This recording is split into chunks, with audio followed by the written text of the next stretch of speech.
Yay! But he's muted. Help him He's- unmute Put your himself mute. All right. Can you unmute yourself, sir? by clicking the in the corner. Bottom left. Is Linda near you? There she is. Unmute your We space can bar. see you talking to her, Edward. You just need him to be unmuted, please. He's, Linda, unmute. Unmute him in the corner. Unmute. Him. Yay! Hey. Yay! Hey, how are you? Hello, how are you? Wow, another idol. I know. This is just so exciting to have worked with you guys, but then hear Mr. Mitchell talk about you all the time. It's just so wonderful to have you here in the space, and that we can all be here together. I'm really just loving it. Thank you so much. My pleasure. My Okay, there's Tamina. I need that. It is. Okay. I have a bigger thing. Marsha, I'm going to be thinking about when we were in the car going to dance to Harlem for a while. Now that you brought that back up. oh, I know. Mr. Villa, I don't know if you remember, but many years ago in Cincinnati, you were there to see a Dr. Edward Miller, who used to be the surgeon, and you were at CCM, the College Conservative Music. I ran up to you.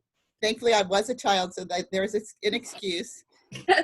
You signed my notebook cover. I still have it. And then I think maybe about 3 months later, you came back to Cincinnati for the May Festival with Patty McBride. You all danced. My friend and I went backstage. You gave me your ballet shoes. I also got Patty. I'm going to ask you to hold that story. That's Okay. a story that can be done on film. Thank Okay. you very much. All right, so let's say hello to Tamina. Hello. Hi, Tamina. Mel's sister, unmute yourself, baby, down at the bottom left. And then you're right on Just time. press the You're ready to space go. bar too. You can press the space It's bar. like a picture of a little microphone with a line through it. Just click on it. Or press the space bar. Mr. Villa, you don't have to do anything. You're fine. Yes. Did I do it? You did it, Tamina. We hear you. Yay! All right. In an effort to stay on time, you guys, because we have, you can tell how dynamic our conversation is going to be. So I want us to just now, if everybody could just take a deep breath with me. So I'm going to bless the studio, and then we'll open the room in about right at 3. So let's take a deep breath in and exhale. And another deep breath in and exhale. And I'm going to actually, this is a white sage, and I'm going to just walk through the space as I talk and pray and whatever. So we just want to thank, as we're gathered here today to work to pay homage to the memory of Mel Tomlinson and the legacy of Arthur Mitchell, some of his closest friends, my closest friends, people, luminaries in the dance world are now gathered here together to reflect, laugh, enjoy each other, and learn and breathe with one another. I'm just gonna walk around to the right with my stage stick. Blessing all of the things that are here. This is Mel and Heather in Agon, Ronald Perry, Karen Brown in Dialogues, Pierre Lockett, Karen Brown, and Keith Saunders in Voluntaries, Mel and Thera Ward in Biosphera, and there's a great story about this. Notice that Thera does not have on the Biosphera costume, but I'll tell you about that. Be down in the corner at Serenade, there's a Dance Street of Harlem mirror, and then a very surprised banner over there. Is there anything that anyone else would like to say before we end this part? Ashe. Ashe. Ashe. Ashe. I love your socks. Oh. Nothing better than new socks. I was like, and they're brand new. This is my first time wearing them. So. I want to say that it's a beautiful blessing, and your courage to invite us into such a space is magic within itself. Well, you know, the thing is, thank you, Sean. Your energy is here in this space, and everyone who comes into this space for eternity will feel your energy, because you know energy it doesn't die. It just is here. So thank you, thank you, thank you for blessing this space. All right, so now I'm gonna tell the story because I wouldn't tell this on film, I don't think. So that picture, we were at a photo shoot, I can't remember where, maybe one of the DTH people will. And Mr. Mitchell gets a brilliant idea. Here, go put on the white costume. The girl's costume in Biosphera is black with a white stripe. He's white with a black stripe. And he says, go put on the unitard and come and take this picture. And then it ended up being the poster for the City Center season in 1980. But that's not the Biosphera costume for the girl. Like only the people inside know that, right? Yeah. So there are all kinds of crazy things like that. I'm sure you guys have many stories like about that. Tamina, before we open up, what else would you like me to say about you, my dear? About me? Yes, because I'm doing a little bit of a blurb on everybody and I didn't get a bio from you. So I was gonna say the best sister in the world. Well, I think so, yes. He was the best in the world. He and I were very, very close. What are you doing in your, I'm sorry, what are you doing in your life now that I can tell about you? Oh, about me? Yes. Well, I'm stuck at home like everyone else. Yeah. I'm gaining weight. Other than that, I'm just eating and sleeping. Okay. All right, excellent. So I need to check in with Kirsten. Reginald Hey, Davis. Nina. Karen Whitecliffe Hi, is in the Nina. waiting room. Whitecliffe, Whitecliffe is in the waiting room. Hi, Okay. Nina. you want me to admit him? Yes, please. Nina, unmute We can yourself for a say second. hello. Yay! Hey, Hi, Hey, Nina. There's Nina. Yay. hey, how are you? Hello, Nina's Wycliffe. still in your Wycliffe. Wycliffe Gordon. How are you? I'm Do great. you know everyone here? Wycliffe, Everybody know I'm Let me get my multi-screen up. Okay. I see names. I recognize some folks. Hello, everyone. Hi. Hello. Hey, All right, Karen, can you just confirm the order I sent you via text? Wycliffe, that music is amazing. Oh, It is. thanks. Well, thank you very much. It's a little bit incomplete, but I wanted to get something to her from today. Well, listen, we're gonna have to chat because I executive produced the Harriet Tubman Freedom Music Festival. And Mhm. we need to play some of your stuff anyway. You need to do that. Because Harriet said, run, tell that. So we got Run, tell that. Yes, sir. All And right. into that. great. Get some water. Get some phone here. All right, we have 1 minute before curtain. Oh, I forgot to be calling 5, 10 places. places, everyone, places. Oh, right. 5 minutes, places.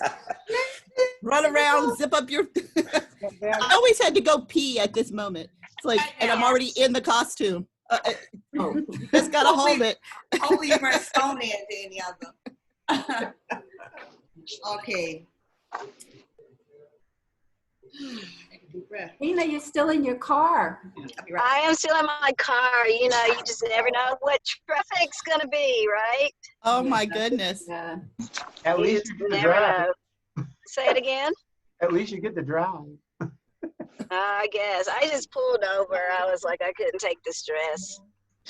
I hear you. Yeah. I'm too old for that kind of stress that I could deal with when I was younger. I can't do it. Mm-mm. I don't even know how, you know, when you're younger, you can just tolerate more of some things than others, right? that's true. Yeah. Do that. Hey, Nina. Is Hey, Waverly gonna join us?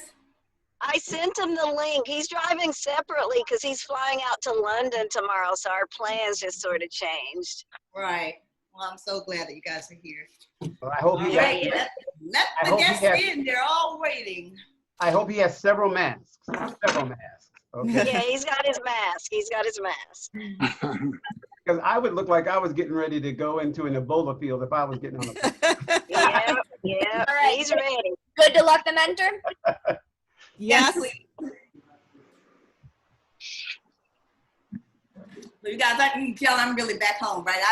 I'm drinking out of a Look at cannon. you, out of a mason jar. It's okay. love it. I prefer these. Wow. It's country. Wow. A mason jar, yeah. Oh, look at that. The family. Oh, The Wow. family. oh, Brenda Garrett. Where? Oh my Oh God. my God. All the way from London. Oh my God. We've been trying to get you, Brenda. Oh, Brenda. oh, hello. Who else? There's Hi. Cheryl. You see Oh, Brenda? so exciting. Hey, Brenda. Pepper, how are you? Gail, I can hello. hear your accent. I can remember Brenda's accent in, Right. in the studio. You guys unmute yourselves right now just so we can say hello to everybody and then we'll be able to control Hi, that Sheila. later. Oh, Hi. listen. Oh, look at Okay. Sean. Hello. Hey, Fabulous. oh my Hey, goodness. DT. Oh my gosh, DTH Oh my fabulousness. goodness. Tasia, hello. Oh, wow. I feel like we all should start doing Dougla. Yeah, Everyone who really. knows Dougla. You guys are so funny. Oh, wow. Oh, see, I didn't really know how happy I would be to see you all. This is fantastic. Welcome. Cliff Gordon. Oh my. Brenda. Oh, there's Sheila. Yes. Sheila? We're going to turn this into a DTH reunion and other people, Right. along with a little city ballet and all of, oh, it's fabulous. Yeah. Oh my Oh God. my Hi, I see you. goodness. Hello, how are you? Sorry. Now I'm going on the other side. They weren't Oh, Nelson. It's been forever. It has been forever. Carlia, hello. Hello. Hello, my Carlia. God. Everyone. Hi. Oh, Bill. Oh my gosh. Yeah, make sure that you guys move back and forth so you can, oh my God, Bill Glassman, hello. Yes. Mira. Some of the hardest ballet classes ever. Oh my God. And then there's, so I guys also want you to recognize Ellen, who is Mel's older sister. She's on. Hey, Ellen, you're muted. Okay. All right, so I'm going to dive in because as you can see, we have a lot to talk about and lots of guests. So thank you, everyone. Welcome to the Karen Brown Coaching Studio opening and dedication Zoom call event. I am so pleased to have all of you here, and I wanted to tell you a little bit how the studio came to be. So about, I don't know, maybe 6 months ago, an insurance company called me to say, are you Karen Brown? I said, yes. They said that Mel Tomlinson, you're the beneficiary of an annuity that Mel Tomlinson left for you. And it had to be in the early 80s, maybe like the late 70s. I'm not sure. I've known Mel since 1973 when he came to, actually it must have been 72 when he came to Augusta, brought here by Ron Colton to choreograph a ballet that we were going to be in Serba Festival. Do y'all remember Serba? Serba, those big festivals that have now turned into So You Think You Can Dance. So we've been friends ever since. Since the day he walked on my doorstep. And so the money came and I was very, very sad, deeply wounded about his loss and the way the end of his life all came about, and just was inspired to say, well, this is what I can do. And so this studio used to be my, thank you. I just got a note to remind everyone to put themselves on mute, please. But this studio used to be our family room. I'm in the home that I grew up in with 9 people, 7 brothers and sisters. And this was our family room. Our father would come in. This takes up 2 floors. Come in through the back door that I'm pointing to. You can't see. I'm not going to show you that door. And come downstairs. And we all sit around the table and have dinner together. No TV, but jazz music would be flowing through the house. And so it's just, I can feel their energy, all my siblings' energy, my parents' energy as I'm here. And I'm so happy to have this space. So welcome. All right, so I am now, am I up to you, Marcia? Oh no, I'm now introducing our Zoom guests. All right, so we've invited here today. I'm honored to have guest panelists who have taken the time to join us for this important occasion. Each of them have been an important part of my life Mel's life and Mr. Mitchell's life. I'm actually going to go in speaker view because I get so distracted by these lovely faces. I'm going to try to, can we get me large? And okay, good. So I want to start out with Tamina Dawkins, whom I know as Tamina Tomlinson, Mel's sister. Tamina, I don't like that view. I'm sorry, I'm going back the other way. Now I feel like I'm all by myself. Okay, now. So Tamina has become my sister as well, right? I remember when we did the North Carolina Prize, and I went to down there to perform, and we were going to I brought 2 outfits because, of course, you know, I'm going to change my mind. And at the last minute, we got an extra ticket, and we were able to bring, and Mel said, Tamina, you want to come? She's like, yeah, but I don't have anything to wear. I was like, girl, here, wear this one. And so we have been sisters since that day. And I'm just so happy to have you here.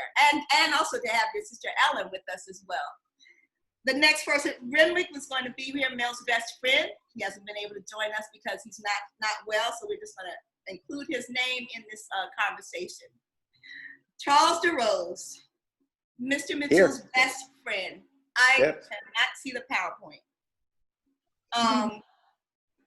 Okay, so I'm going to go to, oh shoot. Need the PowerPoint? There we go. Thank you. Yep, I'm on the next. All right. Charles DeRose has been a registered financial and investment advisor and member of the international investment community for the past 50 years. Charles was a member of the original founding board of directors of Dance Theater of Harlem and served as either a board member or financial advisor for their first 20 years. And I met Charles in 1977. Thank you so much for being here. Edward Villela. Edward Villela joined the New York City Ballet, where he was quickly promoted to soloist, 1958, and then to principal dancer in 1960, and changed the way men danced in America, as well as the way male dancers were perceived. Mr. Villela has received nearly every important honor given to artists in the United States. Are you guys able to see my screen? Yeah, we got you. Go. All right, good. Well, I've got a rock team.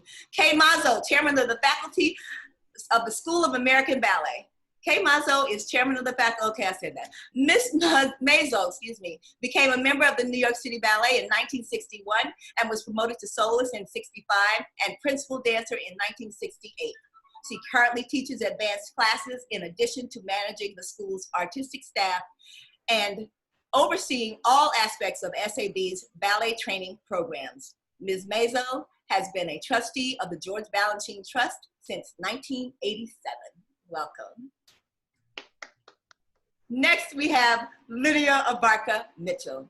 Lydia Abarca Mitchell was a founding member at the age of 17 and the first prima ballerina of the Dance Theater of Harlem. Currently, she teaches ballet and has been for over 20 years rehearsal director at Atlanta's Ballethnic Dance Company, co-founded by DTH alumni Waverly Lucas and Nina Gilreath Lucas, who are with us today. Woo! Yes! Okay, who's next? Desmond Richardson, an iconic American dance professional who has mastered a wide range of dance forms and continues to give back as a master teacher worldwide.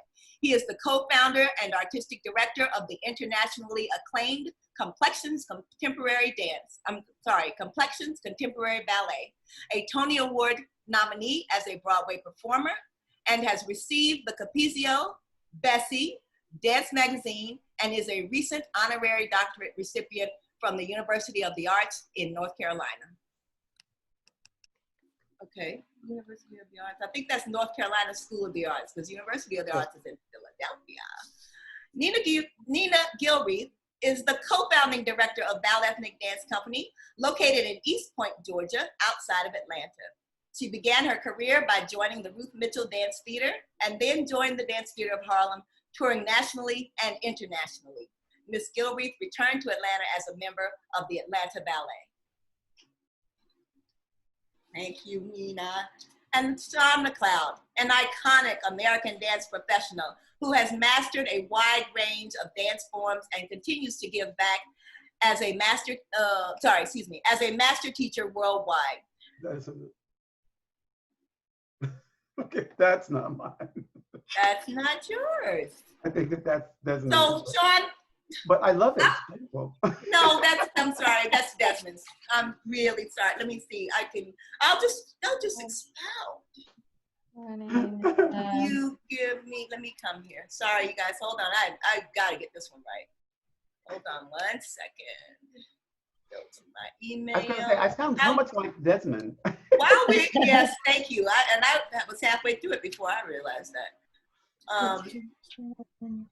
One of the things that I can talk about while I'm finding the official is that Sean, oh gosh, has just been an angel and a support for me.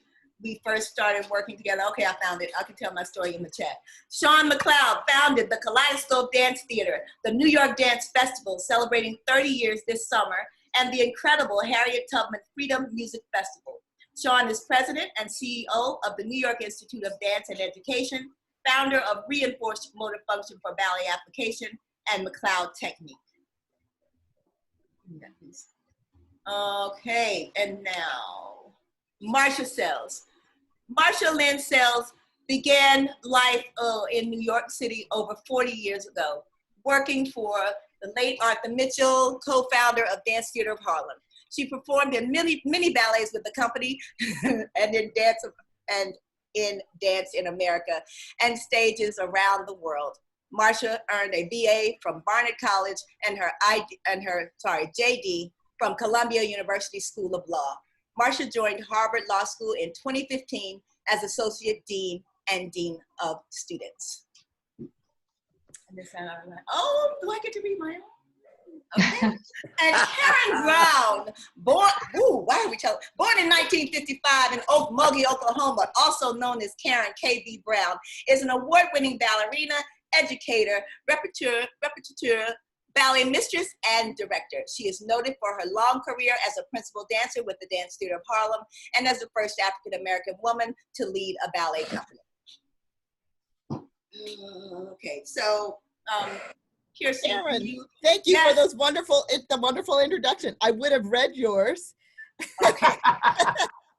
Yeah, I probably should have done that. Sorry. But I know you so well.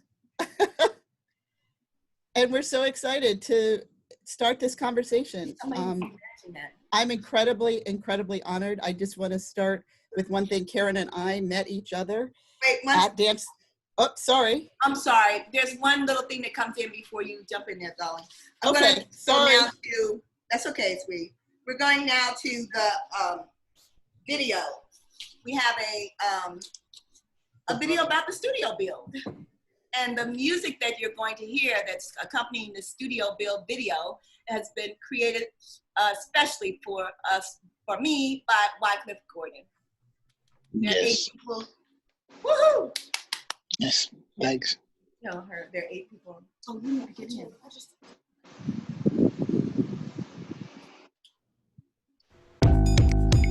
So you see it was all paneling.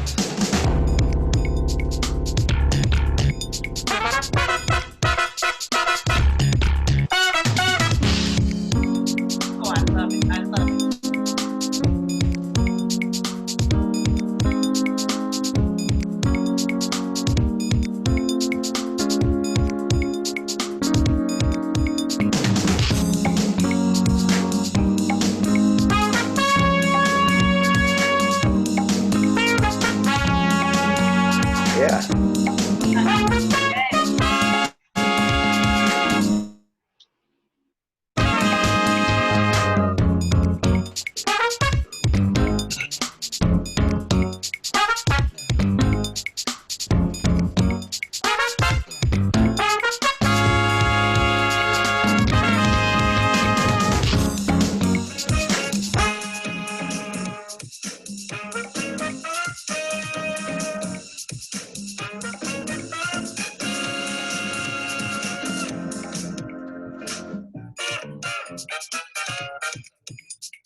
Let's hear for the hog.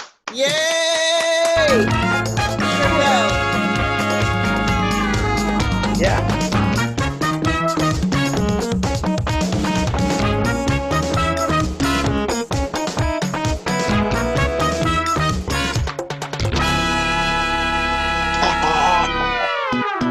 Wonderful.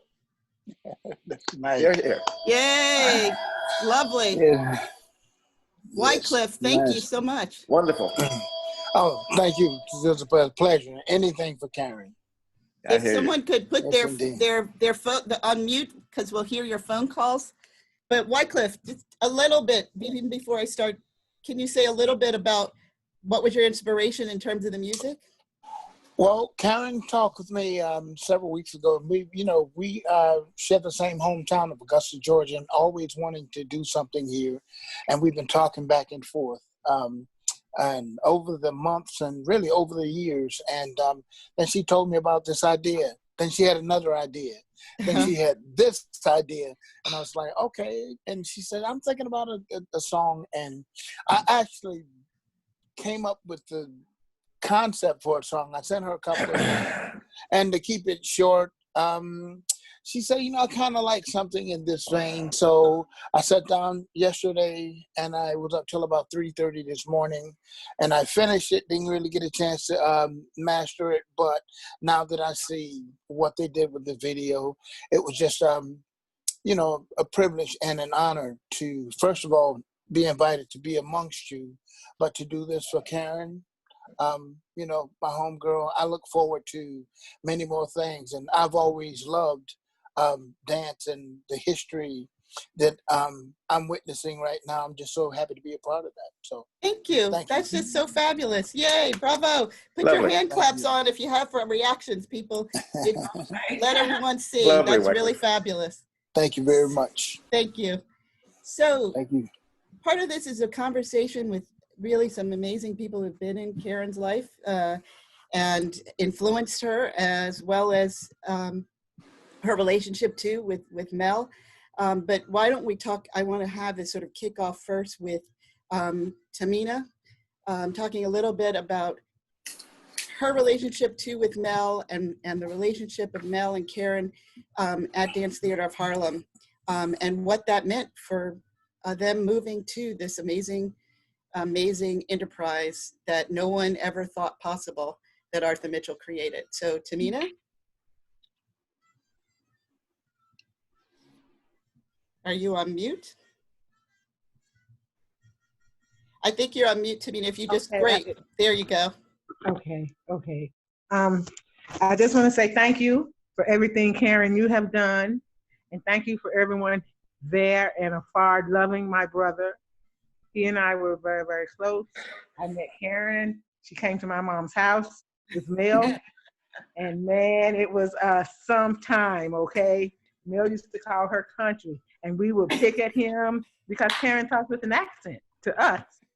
But they have their times, I tell you. And I just want to tell this one short little story. Okay. About Mel, my younger sister, whom they are together now. And I want to say when Mel first went to the North Carolina School of the Arts, and he would come home on the weekend, Mel was very flat-footed, very, very flat-footed. My sister Robin and I, my mother drank Pepsi Colas. Back then it was a 16-ounce bottle. Mel would get 2 bottles under each foot, and Robin and I would sit on his toes. That is how he was not flat-footed anymore. And so to me, I feel like I got a little bit of that dance where I helped him in the very beginning. That is how I feel about that. I was a part of that beginning, him getting to the Dance Theater of Harlem with all the rest of you guys and New York City Ballet. I was a part of that along with my youngest sister. All the tricks of the ballet tricks of getting that arch, that's so wonderful. I just ask that when people aren't speaking, just remember to put yourself on mute. Karen, that includes you. Yes, I have a lot of activity going on over here. I will make sure to do that. Okay. Can I just say one thing? Go ahead. You can always respond. Okay. I wanted, there's a video. I asked our panelists to give me a one-word description of Mel. So Tamina has started us off, but can we insert that video before we continue with their comments? Absolutely. That will be great. Go right ahead. Thank Here we you. go.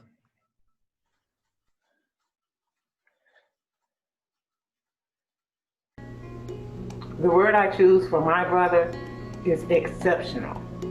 Because for Mel, there was no box.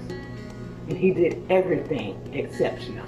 Hi, I'm Kay Mazo, chairman of the faculty at the School of American Ballet and a former principal dancer with the New York City Ballet.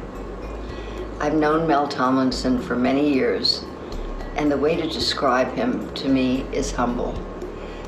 He epitomized someone who was in service to his art form, dance.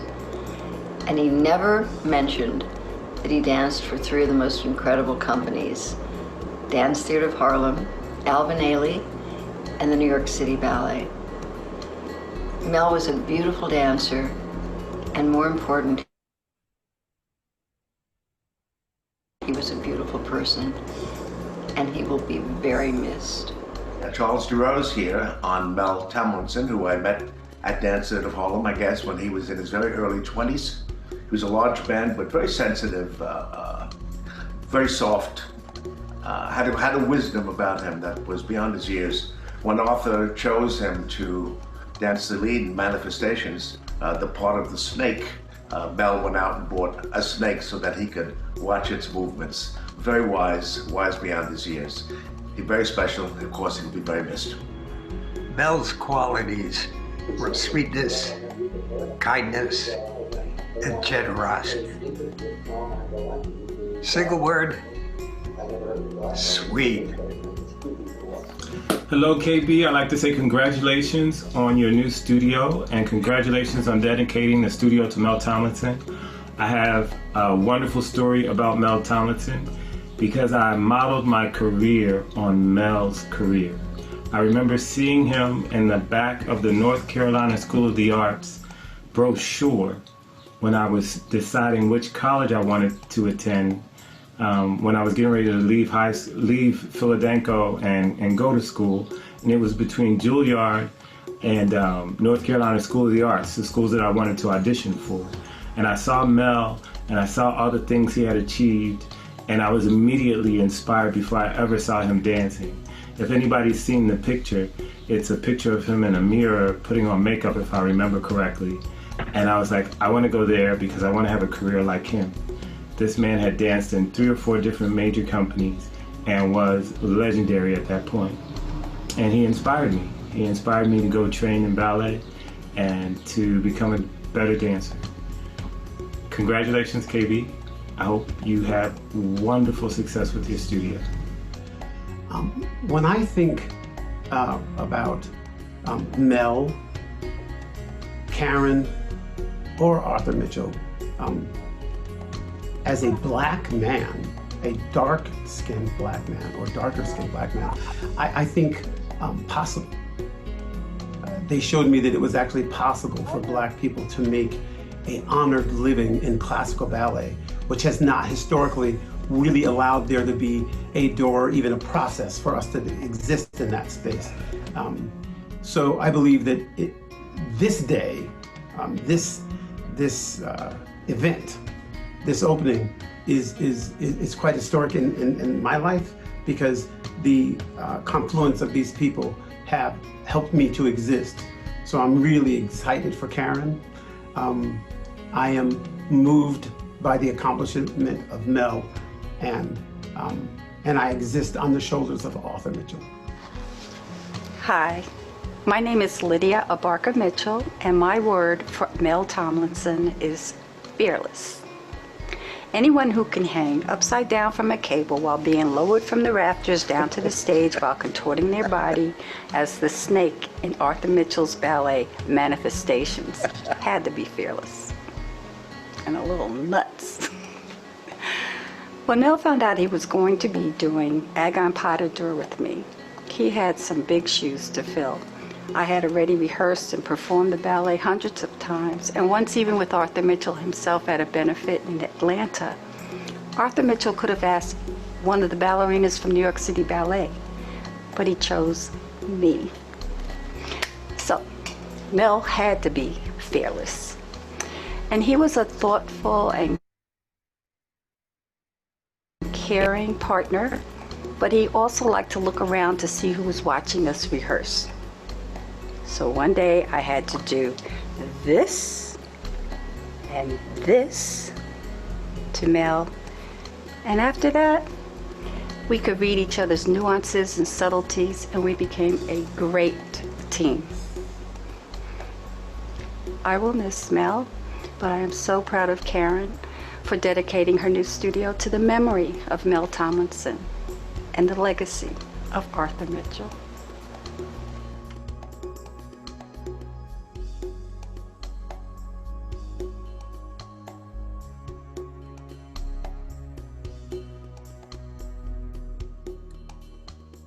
Bravo. Bravo. The word I choose Okay. for my Thank you.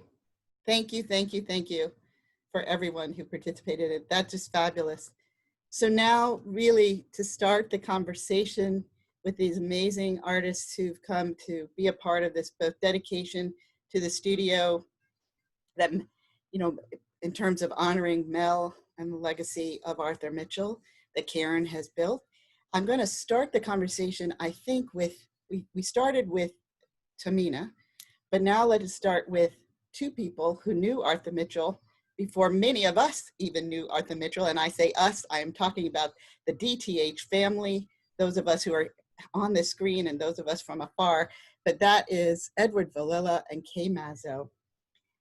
Both, and I'll tell just a little bit of story about each and my connection with them. Edward Villila, I met when he was still dancing with City Ballet. He had come to Cincinnati, my hometown, to see then a doctor who was doing landmark work in the area of sports medicine, but specifically with ballet dancers.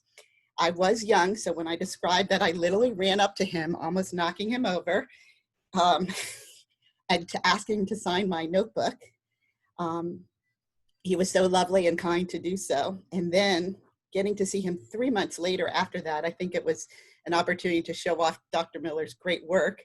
He and Patty McBride came to be part of the May Festival, and they gave my friend and I a pair of their shoes. So I have Edward Villila's ballet shoes that were signed and Patty McBride's point shoes. My mother had them put, it was the last Christmas present she gave me before she passed away. Each of them are in their own shadow box for Ever and Ever of Stars. And Kay Mazzo, I don't know if you remember inviting me to be a speaker at the School of American Ballet, showing what's possible for dancers after life in the ballet. I was so honored to be a part of that because I had been a student and a Ford Foundation scholarship winner at the School of American Ballet at a time when it was challenging. I was indeed the only Black person in my class at the SAB at the time.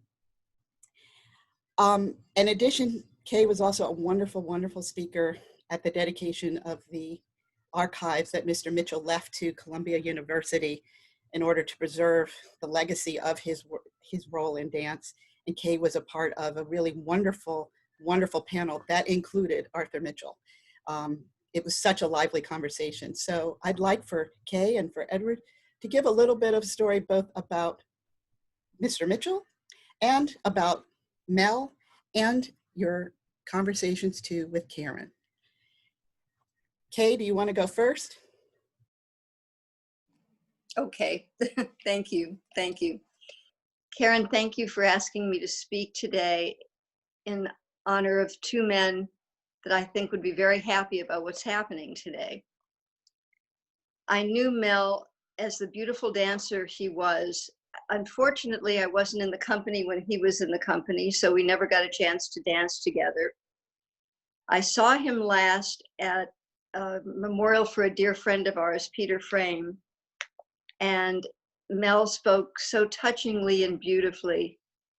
And we had met at Arthur's memorial and at Peter's memorial, and Mel said he was going to come and visit the school, visit SAB soon, which never came to pass, unfortunately.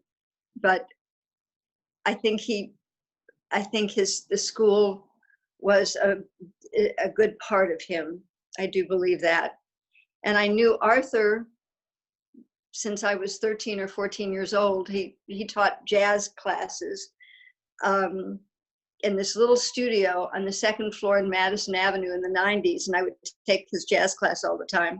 He was principal dancer at City Ballet. And when I got into the company, I got a chance to dance, a fantastic opportunity to dance Agon with him. And as we all know, it was done on Arthur and Diana Adams. And Arthur really guided me through the pas de deux and helped me really understand a lot about that ballet. So he came to SAB after when I started teaching there, and he came to watch classes. And then he came to watch and teach some classes.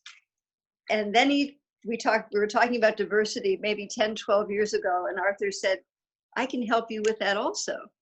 So Arthur called up his friends around the country and told them, send your students to the auditions, SAB wants to see you. And they came. So Arthur, with his, as we all know, his big smile, his big heart, his big intellect, he was always my teacher.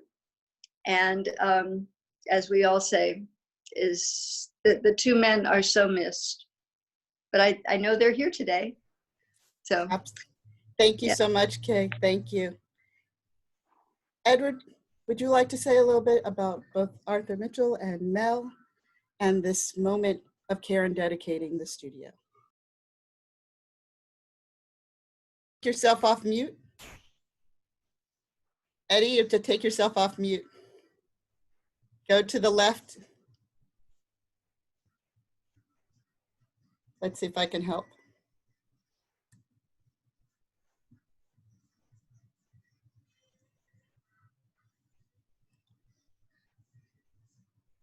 Just a second, I will help to try and put him back while we're waiting. Karen, do you want to say a few words? Because we'll get Mr. Villella unmuted. Yes, I actually want to take the time now to welcome Desmond Richardson, who's just joined us. Oh, wonderful. Yes, thank you Hello. so much. I know your schedule is so tight. I'm just Yeah. here with us. Hey, Des. Just a second there. Yeah. And then do you still need more time? I can keep talking. Mr. Villella, I can't unmute you. I think you'll have to, if you can see towards the left bottom of the screen, or maybe while you do that, maybe since Desmond also has to go to another event. Desmond, would you please let us know a little bit about your relationship both with Mel and Karen and this amazing dedication and connection to the legacy of Arthur Mitchell? Well, thank you so much for having me. And I feel like an honorary member of Dance Their Harlem family. It's so crazy. But I've always had such, a big joy watching Dance Theater Harlem and being so inspired by the dancers there and seeing Karen and congratulations on the studio. I'm so very excited for that because I know that so many beautiful things and so much inspiration is going to come from that for the students.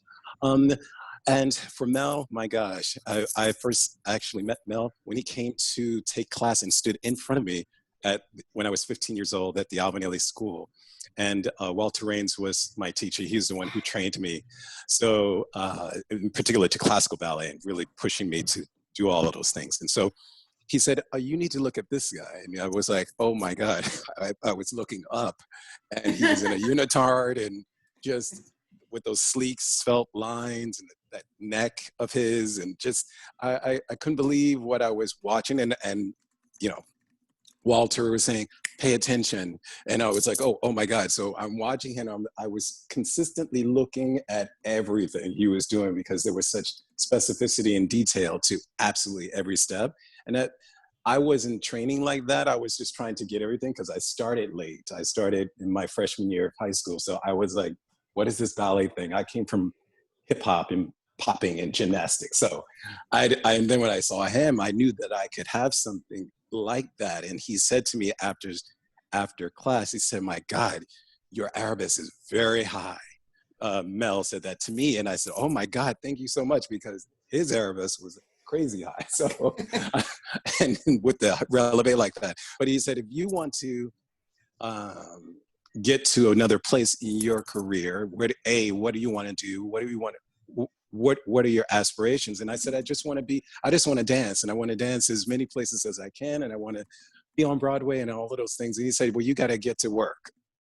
And he said, you're going to have to really, really delve into it. And I so appreciated that. And thus we've stayed friends up until the time that he passed on. But I could always call, or I could always email and ask information. And throughout these many years and all the things that I've done and gone to American Ballet Theater and Broadway, and all of those things.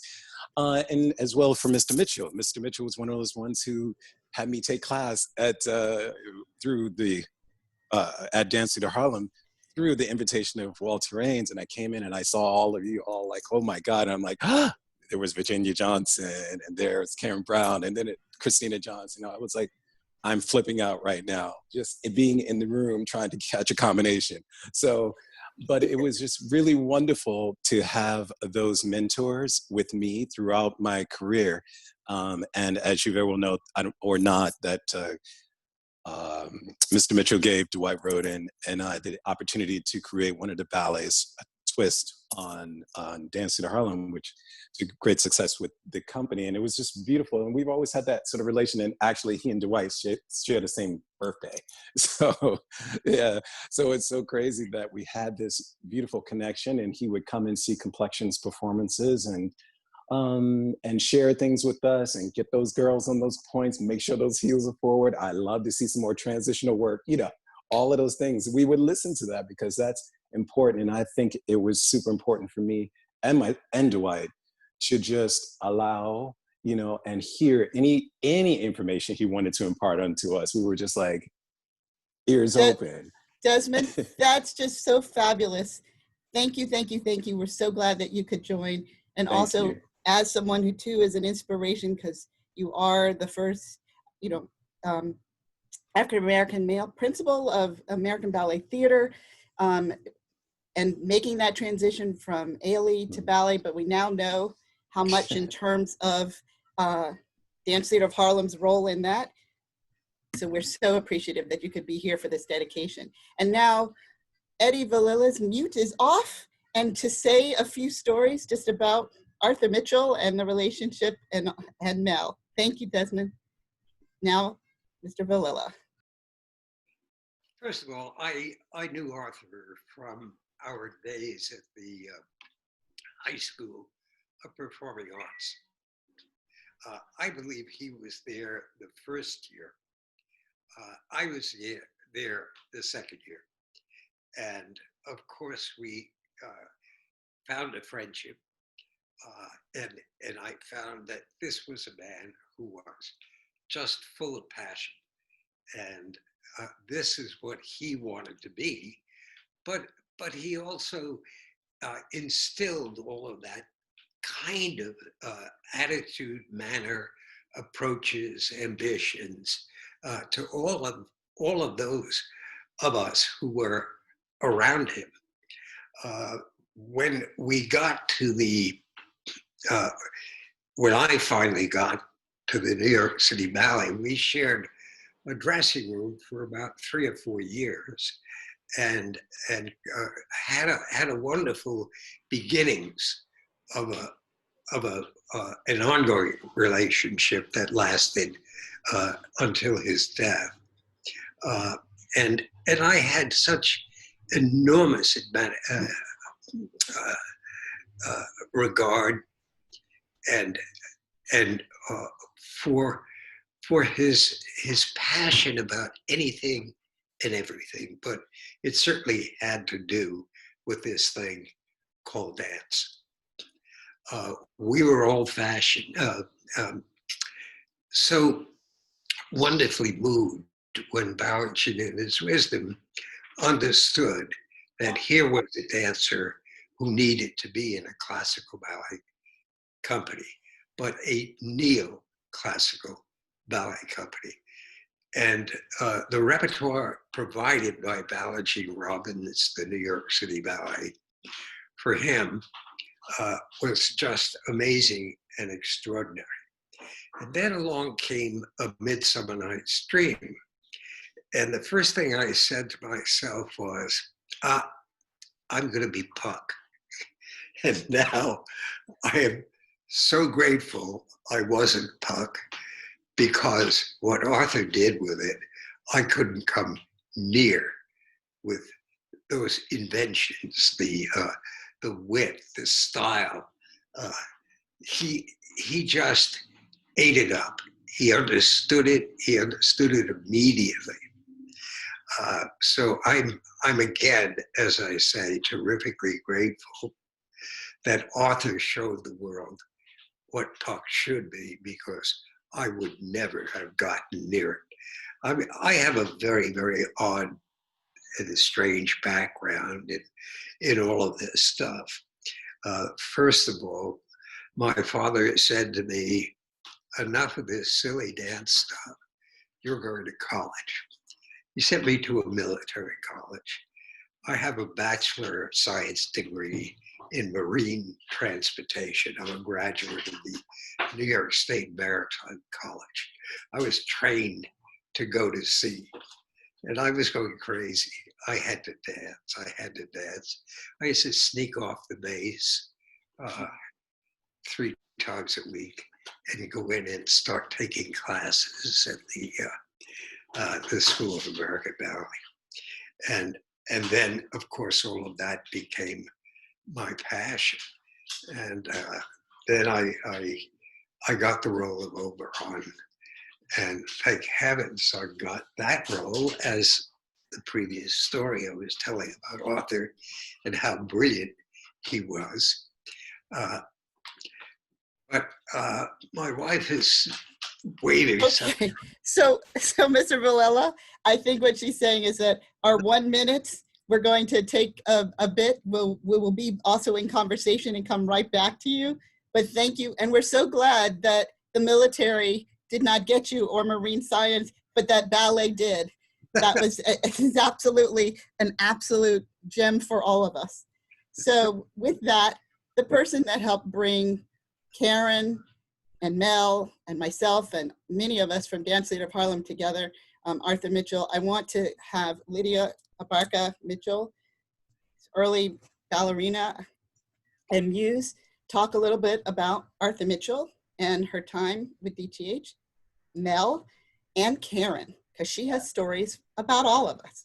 Yeah, I'll make mine quick because there's so many stories. But I was 17 years old when I met Arthur. He was teaching classes I thought he was teaching classes at Harlem School of the Arts. And he was starting a company. So from then on, I had ballet classes elsewhere, but the ballet thing was kind of like, what is this? But he's the one that made sure that we went to see him perform. I got to see him do Puck. I loved him. He was so down to earth in that role. And I said, oh, okay, ballet doesn't have real communication with the audience. And he taught me everything I know about ballet, but I want to just tell you a story about him that people didn't maybe know, the early dancers do. He was a very driven man, but he had a soft spot in his heart. And our very first trip to Italy, I'm the oldest of 7 kids living in the projects. And we went to Italy, Spoleto, and Miss Wynn, who was our wardrobe mistress, had to have knee surgery all of a sudden. So she was flown, he went back with her, Arthur Mitchell, to New York. And when he came back, I'm laying on the floor stretching, and I look up, and there's my 11-year-old brother. He had brought Julio back in Miss Wynn's place. And I can never forget how wonderful a moment that was, because there's no way that my family could have come to Europe to come see me dance. But so that was a very special moment for me. I never forgot it. My brother never forgot it. And I want to say about Mel, I almost want to say the word goofy, but I shouldn't, because, holding him up on this, but he was a lot of fun. And he used to text me in rehearsals and say, I'm tired of being your bar, but he meant it, in a loving way. And in the wings, just before we would go on for Agon, we might have been on tour, we might have been tired, we might have been energized, and we could always say to each other, how do you feel? Let's kill him. Or how do you feel? Let's just be technical tonight. So we had that special relationship. And Karen Brown, I'm sorry, she is my sister in dance. She's the most ambitious person I've ever met. She's been an artistic director, she's a master teacher, and now she's gonna be coaching. And coaching is one of the things that I love to do as well. I've been doing it for 20 years with Nina and Waverly here in Atlanta at the Bal Ethnic Dance Company. But that definitely passes on Mr. Mitchell's legacy. So thank you so much for your studio. Thank you for letting me talk about Arthur and Mel. And thank you. Thank you. Blessing. Thank you so much, Lydia. And as if we even scripted it. So Nina and Waverly, would you talk? We have, before we also in the section, and then we'll go to Sean, who'll have the last word before starting in the conversation. But Nina and Waverly, tell us about. Hey, this is Nina. I'm in the car. Can you hear me still? Yes, we can hear you. Okay, cool. As long as you're pulled over and you're not driving and safe, that's good. I'm safe. I am driving because we're off to do a Juneteenth performance and it's heavy traffic in Atlanta. But yeah, I can talk about Mel. What's fascinating about Mel for me, I was a young student at the North Carolina School of the Arts. And of course, everybody was like, the star of the school is gonna be here today. So Mel was in for some workshops. And he was just so generous with his time and his ability. I was a very awkward dancer, started late, didn't know most of the vocabulary, and I was going to be in a film project. I knew nothing, had no clue what I was doing, but because I was a young Black girl, and also I was very stretchy, so Mel always loved people with flexibility. And then I was from North Carolina. He pulled me to the side, and he just taught me the things that I needed to know to be successful for that particular film project that I was selected for. And I couldn't believe it because I was one of the newest people there and I knew the least. So he helped to really instill confidence for me at a time that I really needed it, because I was really thinking I was going to quit and I was going to go back home because I didn't belong there. So I'll forever remember that. And we're in a book about North Carolina that I treasure, that I have. And then later on, when I got to New York, I ran into Mel again, and he was just always encouraging because I had not had the core experience or a big company experience. So he was very encouraging and again, very generous, and just say, Miss Thing, you can do it. And then lastly, Mel came and helped us with Bal Ethnic Dance Company when we were creating Urban Nutcracker and we needed coaching for our students. And he came in and helped to clean up and provide that detailed eye, just like Miss Lydia, just amazing, impeccable detail. We all know that that came from Mr. Mitchell's hawk eye. And he really was able to instill all those work values, the love for ballet, and the detail, and making the magic of dance. And then lastly, Miss KB, when she was in Atlanta working, we had the great opportunity for her to come over to Bal Ethnic and to coach and to work with us and to teach and to help get our technical skills up and on par. So I feel like most of our life we've been this little mini kind of part of DTH, working and pushing forward. And Miss Lydia, with her grace and dignity, has just helped us to hold it together. So I'm forever grateful for Mr. Mitchell to make the magic ballet. So thank you. Thank you, Nina. Waverly. Okay, I'm just getting to Bal Ethnic Dance Company, and I'm going to step outside so the dogs don't bark. Waverly, I want you to be safe. So do you want me to wait till you park? I'm good. Okay. I just pulled up. The dogs will bark. So. Okay. Okay. So, We need you a little louder, Waverly. You need to stop, stand still, and then talk. Can you hear me? Now we can. Okay. Well, what I was saying about Mel, actually, I met Mel actually at the Waverly, it probably will be better. Why don't we let you get in the building and then we'll come back to you, I promise. So you get in the building and we'll come back to you. So, Mr. With that, I love this, live TV, live Zoom. This is what you get. You gotta stay on your feet. So from there, let me actually go to Mr. DeRose to say a little bit about the person who was one of Mr. Mitchell's very close friends and helped in being a part of the beginning of Dance Theater of Harlem, Mr. DeRose. Unmute yourself. Is his speaker not on? Can't hear. Unmute. Okay. Mute. We'll go. Okay. There you go. Can you hear me Yay, now? Mr. DeRose. Well, I'm delighted to be here. Thank you all for inviting me. I met Mr. Mitchell at a discotheque in Greenwich Village. I was in my late 20s, and Mr. Mitchell came in with a dancer from the Royal Danish Ballet. I was with my wife at a table. There weren't any tables for him to sit at. I invited Mr. Mitchell to sit with me. From there, we became dear friends. I was with a international investment banking firm on Wall Street. As we became friends, Arthur would give me some cash, some money to put away for him. One day, he came, called me up, and he said, Dr. King has been assassinated. I said, I heard, Arthur, I'm very sorry.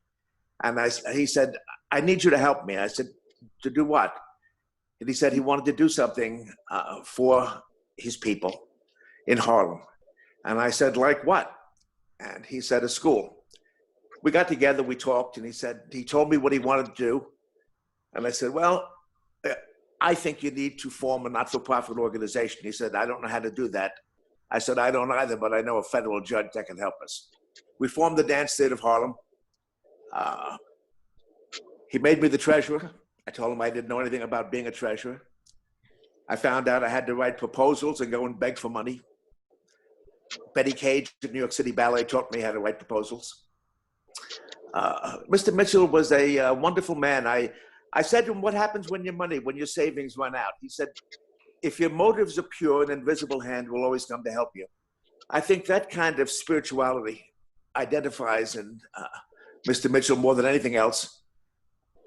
All of you have gone on to be very successful professionals, very successful human beings, a pebble in the pond. Mr. Mitchell made the world better. He set the best example. That's all any of us can do. I'm grateful to God to have known him, and certainly grateful to have known each of you. So thank you again for having me, and it's been a pleasure. Thank you so much, Mr. DeRose. I have to say the image of who I still always call Mr. Mitchell walking into a discotheque. For those of us who were the babies of those days in the company, we only thought it's sort of like, there's certain things you don't want to see your parents do. So that is, I love that image. It's fabulous. So from that. Thank you, Marsha. Thank you so much, Mr. DeRose. Thank you. Waverly, are you ready now? Okay. All right. What I was saying about Mel is actually I was at Ailey School taking class with Mr. Christopher at the bar. Christopher would always make me stand across from Mel for some reason. I don't know why. And then eventually I ended up talking to Mel, and I told him I wanted to I was there for DTH. And he just kept telling me, he was like, well, Mr. Raines is there and everything, and they really like me there. Mr. Christopher likes me. He was like, but if you're content on going, he told me where DTH was. And then I went to DTH, and that's how I found my home, because I saw everything at DTH about him. And so that inspired me. It was like I was so inspired by that. And he was tall, and he was just, he was a stalwart, dancing. And that's what I want. And then I saw so many like that at Dance Theater of Harlem. And as far as Mr. Mitchell, what was interesting is because when I was on tour at the Soviet Union and I got injured in Tbilisi, he flew back with me to the American Embassy to when I had to come back to New York. And I remember one of the stewardesses saying, "Oh, pretty, pretty." And Mr. Mitchell was like, "Oh, yes," and fixing his collar. And she hit him on the arm and said, "No, him." and that was really funny because Mel used to always say, "I look like him." Then she said, "Oh, your son? He's like, "No," and he smiled and everything. But that was an interesting moment with Mr. Mitchell, just really having that light time with him, because I had never before that seen him that light and jovial. I just, saw him, with the stick, like Hans Christian Andersen's dance in the red shoe. And so that was, as a young dancer, that was really, exciting for me to have that unique opportunity with him. And of course, Karen Brown, like I said, class, I just always remembered seeing her, as a Black ballerina and a chocolate ballerina. It was just soul to me. It was like, she represented the soul and sophistication of ballet. Thank you so much. Thank you so much, Waverly. Thank you. Really. Before we hear from Sean, we're also going to hear from Mel's older sister, Ellen. Ellen, would you like to say a few words both about Mel and Karen this moment? I don't know, is Ellen still on? I'm not sure. Okay, well, we'll hold that. So Sean, while we wait for Ellen, Sean, would you now talk about your experiences too with Mel, Mr. Mitchell, and Karen? I think that first of all, this is really incredible. And I feel like going, "Hi, Virginia, hi, Pepper, hi," like everybody, right? It's crazy. But I'd like to say it in this way, if I could.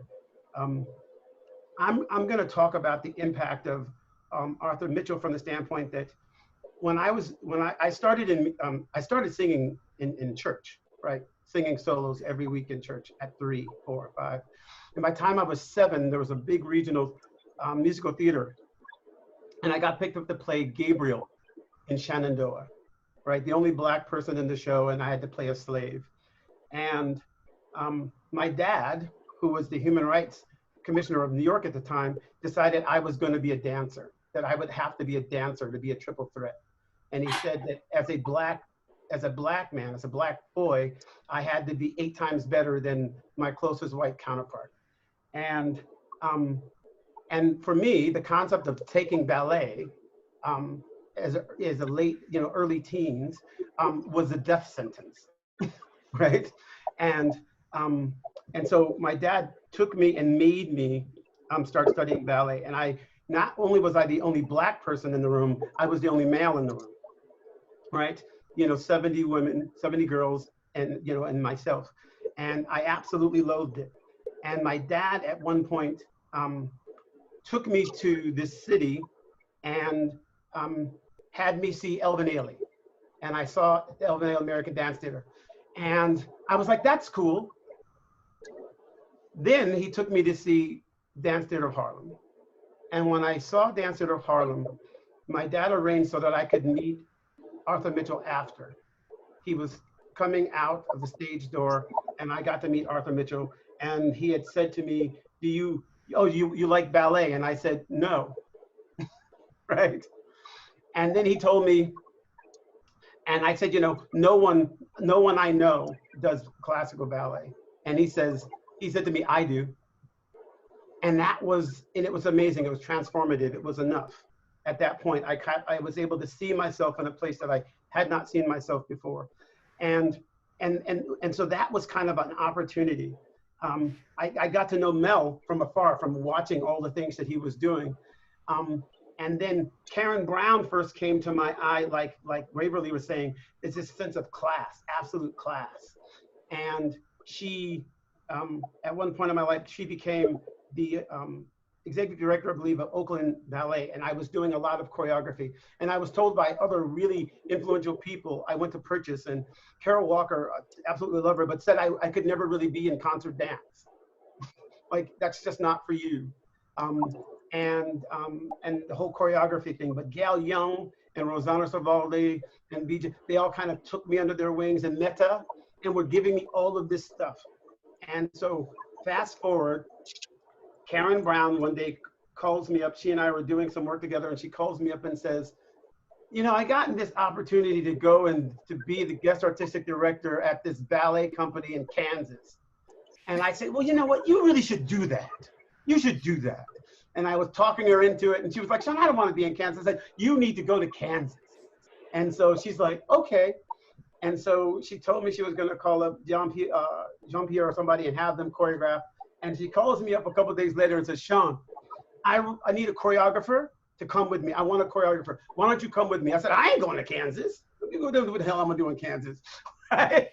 And she ended up saying to me, well, Sean, we have a white company, I think it was 42-year-old company, that is hiring a black guest artistic director for the fall season. She said, it doesn't happen. And she said, so what do you think about there being a black guest artistic director and a black director choreographer? And so she convinced me to go, and the next thing we knew, we got there, the company was about 27 professional dancers. When we got there, they all had quit, knowing that black folks were coming.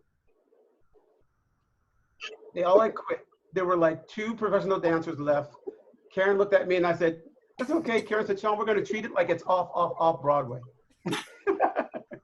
And so we ended up auditioning all of these folks, and they had great hearts, but they weren't the most technical people, let's say.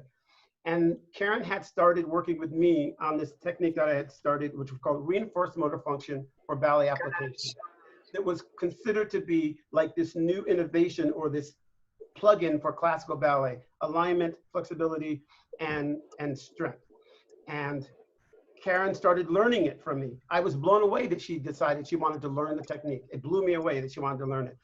As we were trying to teach these people to dance, we had like just a few weeks, right, to kind of start to get this ballet on its feet. And she said to me, you know what, Sean, from now on, we're not teaching classical ballet anymore. You're going to teach them reinforced motor function for ballet application so we can get these people ready. When we started, almost no one was on point. Almost no one was on point. By the time we were like 2 months later, we had all of them on point. And then we had to create, so then the choreography that was commissioned ended up getting taken from the choreographer. They decided they didn't want to let the ballet use it anymore because I was going to restage that. So then they said to Karen, we have to get Sean to choreograph a brand new Nutcracker from beginning to end in less than 30 days. And Karen said to me, Sean, I think you can do it. So I did it. And at the end of the day, what Karen had been able to get from Arthur was opportunity for people that look like me. Like, there was not any time in which I was ever going to get to set a Nutcracker, ever. I was never going to set a Nutcracker, let alone my interpretation of a Nutcracker from beginning to end, and that I would also get to choreograph classical ballet, and it be classical ballet without having to look like it was contemporary spaghetti.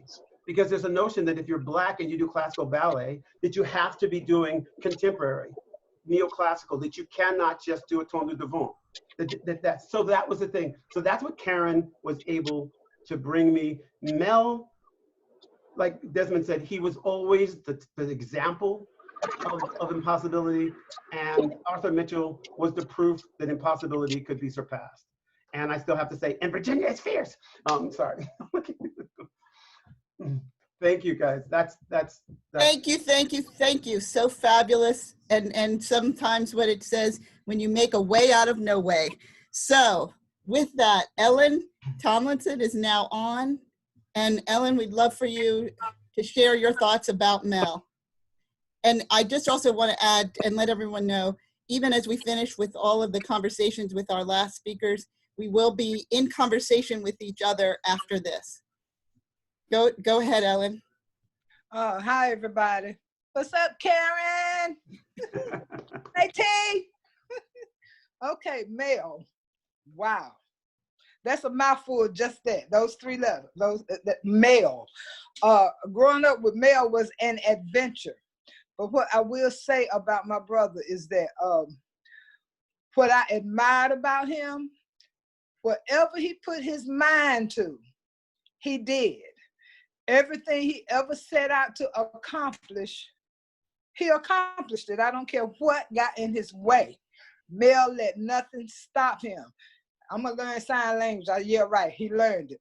I'm gonna go be a phlebotomist. He finished the class. I'm gonna study theology. He did whatever Mel decided to do, he do it.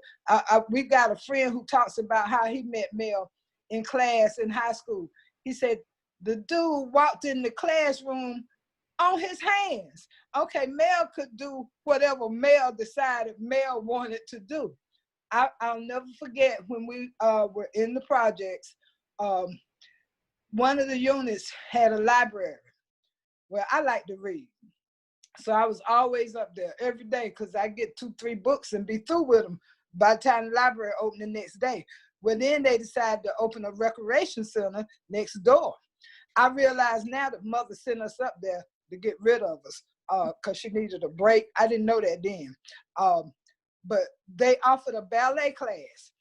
I was probably 10 or 11, which would have made Mel, 5 or 6. Well, ballet is just, I love it. I love watching it. I think it's beautiful. But for Ellen Henry Tomlinson Carter, it's too damn slow. Pardon the French. I couldn't stand it. Plie and I just couldn't stand it. But Mother would make me take my 3 brothers, Dexter, Mel, and Marlon. It was a playground right in front of this unit. Well, my brothers, Dexter and them, they go over there on the basketball court, on the swings, whatever. Mel would follow me to the ballet class. I think that's where his interest first began, because when I cry and whine and tell Mother I did not want to go up there, I wanted to go to the library. You got enough books. Go over there to that class. It starts at 4 o'clock. I hated it, but he loved it. I was always very proud of his accomplishments. I hope he knew that. And I just think this is wonderful, Karen, what you're doing. I love it. And one day I'm gonna surprise you and walk through those doors. Come on, I'm ready. Okay. Amen for that. Thank you so much. And now, last but not least, Ms. Karen Brown, to talk about the inspiration behind all of this and her goals. So take it away, Karen.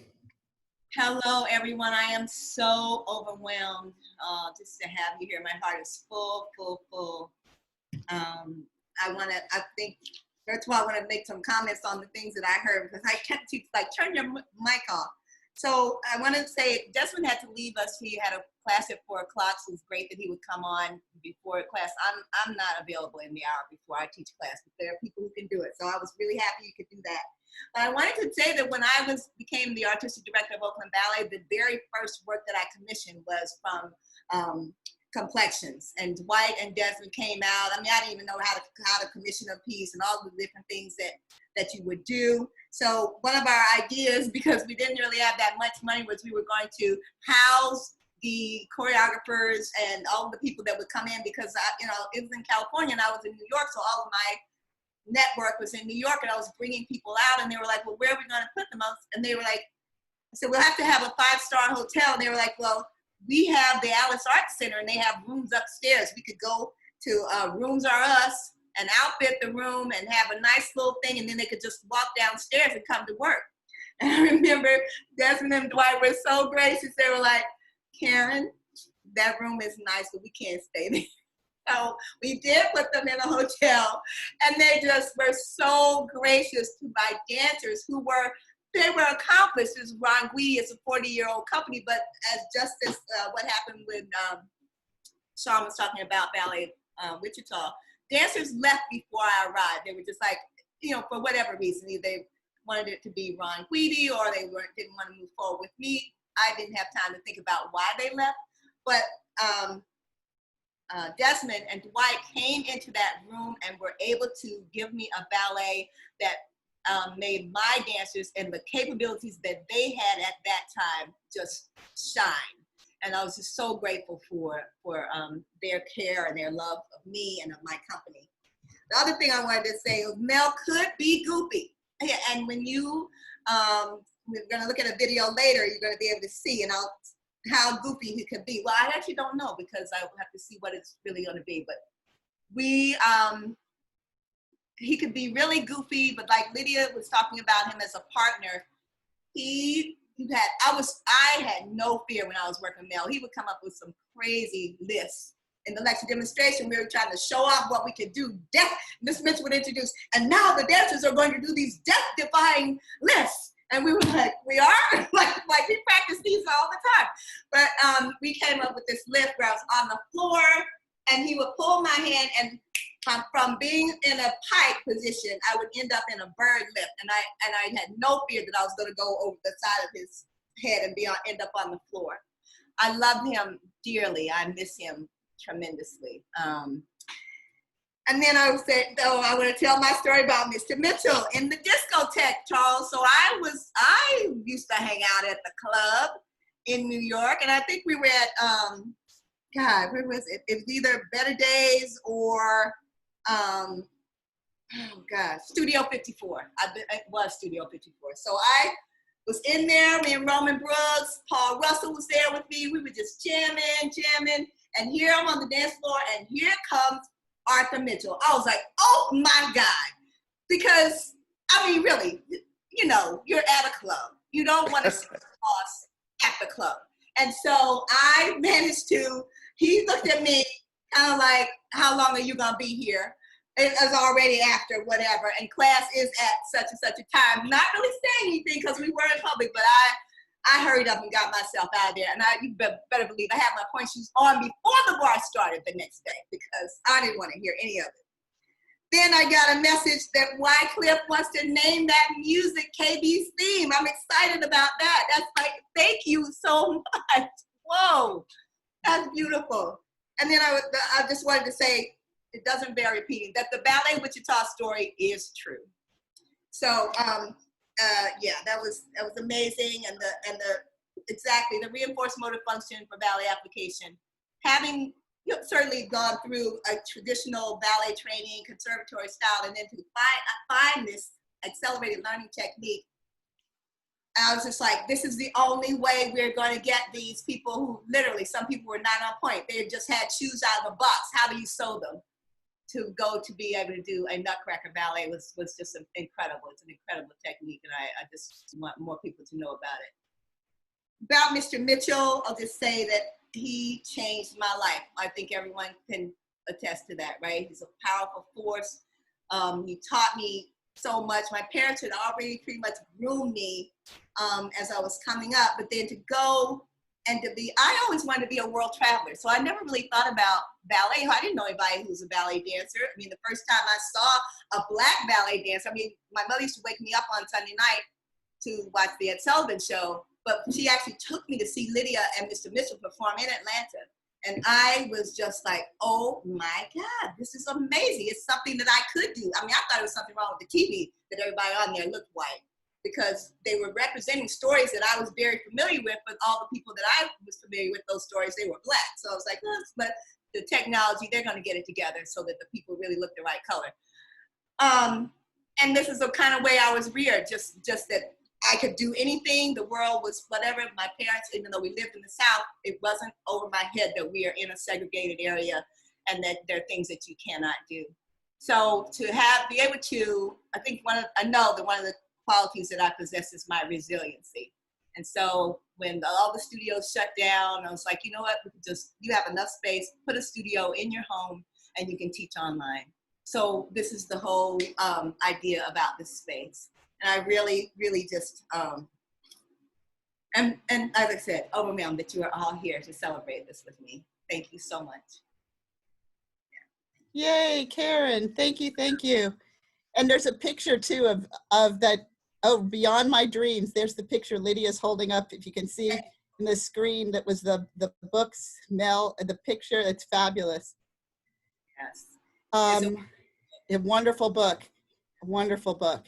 So And with that, Karen, sorry, do you have a video to show now, or? I do, but before we go to the video, let me just add that the proceeds from the book go to support a scholarship that has been created in Mel's name at North Carolina School of the Arts, which is where he was So studying.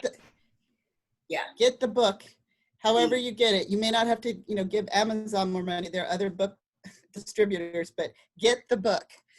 Get the book. So Karen, you want to show, is Christina going to show the video now? Yes, I'd like to do that. So I have a couple of clips of Mel and me working together. There were times I was like, I want to be doing more. I want to move faster. I want to move faster in this ballet world. And he's like, okay, all right, calm down. I'll choreograph something for you. So he created a pas de deux for us. And in the clip that I have, which it's kind of precious in a way, if you know us well, you could see us fighting through every step. But we would keep going because we were very professional.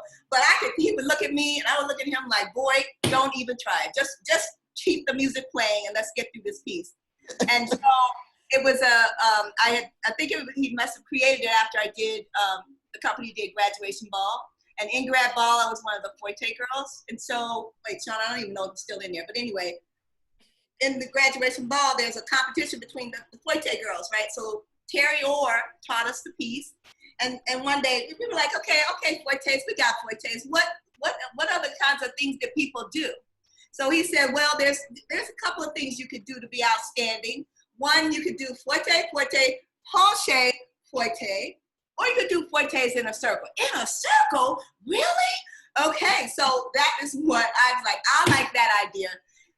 And so I know Mel put it in the piece. I'm not sure if we're gonna see it, but he did the Foytes with my hands on my hips. So I had no arms to do these Foytes. Just the way that he would think of things that would be unique and kind of feature my best qualities and challenge me to go to the next level, because we talked incessantly about the things that we wanted to do and accomplish and how we could show up in a more powerful way. So we have an excerpt of that work, and I'm going to be just as surprised as you are when you see it. I'm looking forward to it. Thank you, Sean McLeod.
double treat to see Mel, see Karen. Oh my gosh, just fabulous. Where was it, Karen? Where had this been hidden that you hadn't even seen it?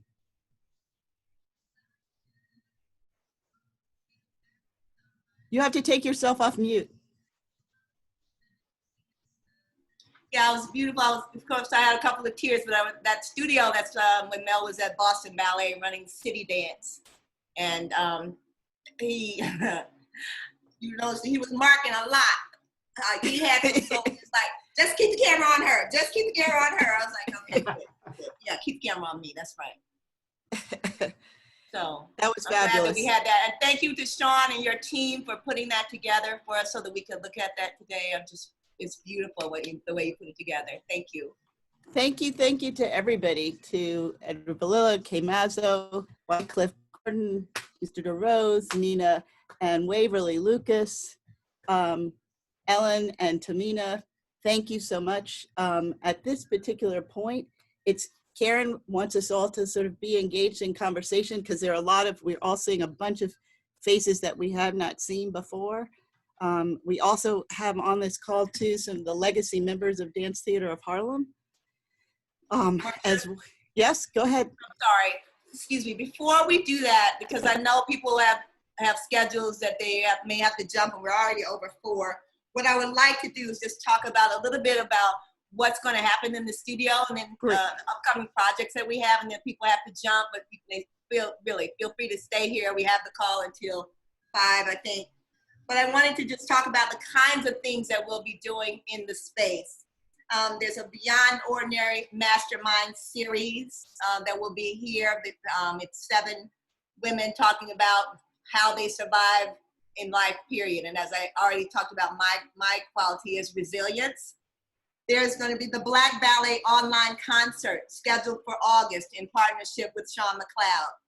The Black Ballet Discovery Project, which is a year-round project. In the Dancer Studio, an online interactive video talk show. This may be the precursor to it. Then we have new On Point Plus, our EPP Dance Mastery Institute workshop, The Business of Dance, How to Build and Sustain an Online Teaching and Coaching Business. Then there's the NYIDE, New York Institute of Dance and Education, partnership with Sean McLeod and McLeod Technique and online MT sessions. McLeod Technique certification.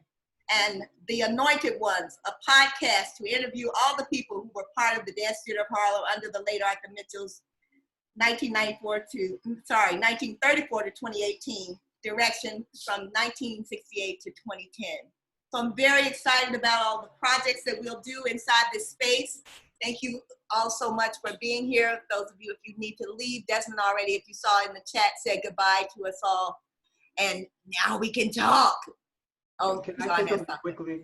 What I wanted to say really fast was that when Waverly and Nina also are part of that legacy of really giving opportunity to Black folks in classical ballet, because they also invited me to come to Atlanta, and we did a whole thing with the university and the whole 9 yards. And one of the highlights of that, because a lot of times people think that that if you become accomplished, you don't still have those idiosyncrasies about if you're good enough. But having Lydia say that she wanted to be certified in McLeod Technique, that she wanted to learn reinforced motor function when we were in Atlanta, you know, she just came up to me and said, like, I've been working with these dancers on these certain thing, and you just showed them how to do that. And can you teach that to me? And I was like, what? Can I what? You know, and so that is an amazing thing, because I know that we in the Black world of ballet, and ballet in general, but the Black world of ballet, I know that we're appreciated by our Black brethren and sisterin, but rarely do we have opportunities to share that through access, right? Share that through access. And so I wanted to make certain that I really shined light on Nina and on Waverly and on the legacy that they've been doing in their 30th year anniversary.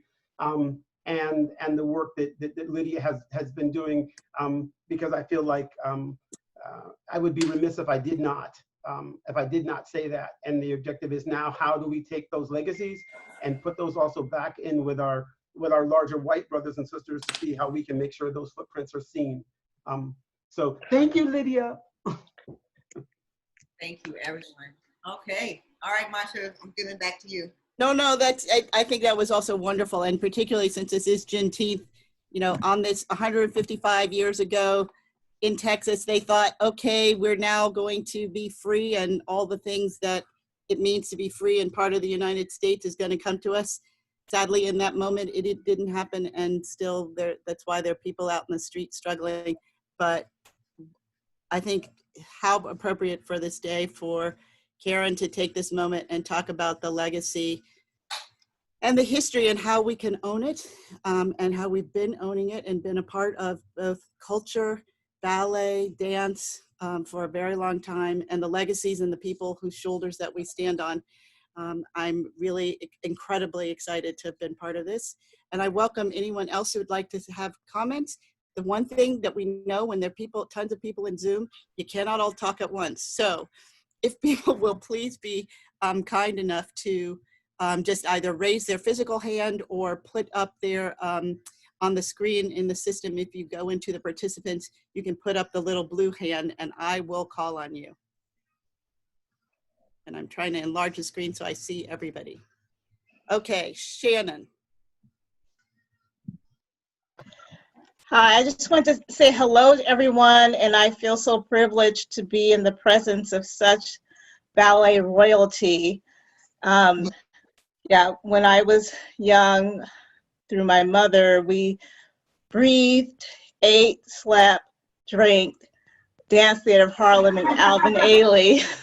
I'm actually here in the room with my mom, Sylvia Townsend. So I'm the sister of Chandler Townsend, who had the privilege of working with DTH for a period of time. And anyway, I just want to say it's just beautiful. When we were young, my mother's school, Art Ballet School of Dance and Company, when we were very young, we would have weekly movie nights. And this was way, way back in the day. It was reel to reel. And we would watch DTH, we would watch Alvin Ailey. That was part of our dance education in addition to our weekly classes. And I just want to say it's just a privilege. And one thing that stands out to me, it's always stood out to me is, I mean, you've always been beautiful in every way in dance technique, but what was really strong to me is the point technique of the dancers of Dance Theater of Harlem. That was very impressive to me, and it helped me in my dance progression. And I recall, Karen, when you guys were here in San Francisco, I'm in California, when you came to the War Memorial Opera House, and my siblings and I had an opportunity to take class with you, a company class. And I recall when we were doing Grande Allegro across the floor, and particularly when all of the male dancers were doing Grande Allegro across the floor. Karen, you also were doing Grande Allegro with them. And I was so impressed with your grace, beauty, and strength. That was so impressive to me. Sorry. Thanks so much, Shannon. Thank you. Pepper, you had your hand up. And then after that, there's Renee. Go ahead, Pepper. Take yourself off mute first. Pepper, you're still on mute. This has been a phenomenal event. I am so glad that my schedule allowed for me to be here. I've got to run off to teach soon, Zoom. And it's just really been an honor. Karen and I have been working in this space. I've been working a piece on her. So to see all of the progressions of it and what's going to come out of it is really wonderful. So I am very grateful and I'm very thankful and fabulous, fabulous, fabulous, fabulous. Thank you, Pepper. Thank you. Yay. Renee Hyder. Hi, everyone. Hi, KB. Thank you so much. I'm so glad that you're here.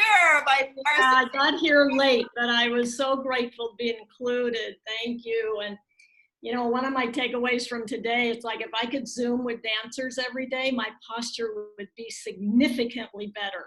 I mean, through the whole day, I'm like, I keep catching myself. So I was like, sit up, stand up. Anyway, for those of you who don't know, I was the executive director at Oakland Ballet when KB was artistic director, and what a blessing to my life. She taught me so many things about being a better human being, really, and I'm grateful for that. But just wanted to share a really quick story. I grew up in a tiny town in Northern California, and there were no Black people there. In fact, I think there's one woman and her son moved there when I was in high school. So, you know, it was a long time in terms of that town being integrated. But in the 8th grade, we saw a video of the Dance Theater of Harlem. And I have no idea, I don't remember who the instructor was and how she would have known that, you know, but it just really expanded my ideas about things. And then fast forward, you know, 30 some odd years later, and KB and I are working together at Oakland Ballet. So, you know, it was a grounding from the 8th grade all the way into my adulthood. That string, you know, God was showing me something that I didn't know that would be revealed until decades later. But so I just wanted to share that. And thank you again. And KB, I'm so excited for you. And oh, hey, Nicholas, I see you're on the call. Hi, wish I could see your face. Hi, Carla. All right, wonderful. Thank you, Renee. So then next week, Brenda Garrett Glassman next. And then after that, Kendall Thomas. Hi, everyone. I know there are only a few people left from when I was with the DTH company. Gail, Lydia, Virginia, Sheila, and all I can say is I am so proud to have been part of this historical company, and it's fabulous to see everybody. And Karen, thank you so much for remembering me and contacting me and keeping me in the loop. It really is so special to me. And as I'm in London and it's nearing my bedtime, I'm gonna say, love you all, and it's been great to see you, and I hope to see you all really, really soon. Oh, so wonderful. Brenda, when I hear your accent, I always remember you in class with that. So have a great evening. All right. Thank you so much, everyone. Lots of love. Thank you. Great to see everybody. Bye, Bill. It's great Bye, to see you. Bill. Thank you for being here. Kendall Thomas next. Hi, thank you, Marcia.